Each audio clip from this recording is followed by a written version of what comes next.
This morning, President Trump is set to become the first sitting president to attend arguments at the Supreme Court as the justices decide whether his order limiting birthright citizenship is constitutional.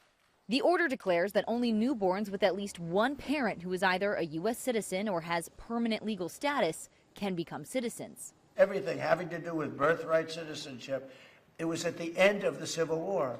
The reason was it had to do with the babies of slaves and the protection of the babies of slaves. It didn't have to do with the protection of multi-millionaires and billionaires wanting to have their children get an American citizenship. At issue is an amendment ratified after the Civil War that includes a citizenship clause.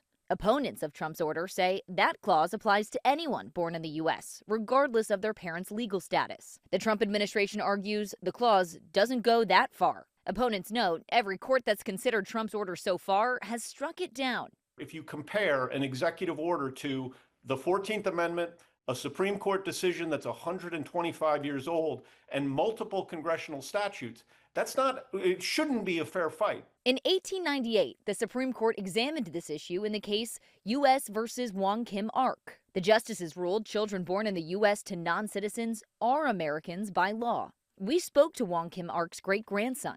I couldn't imagine we would be in this situation that when we were children, the understanding you're born here, you're American.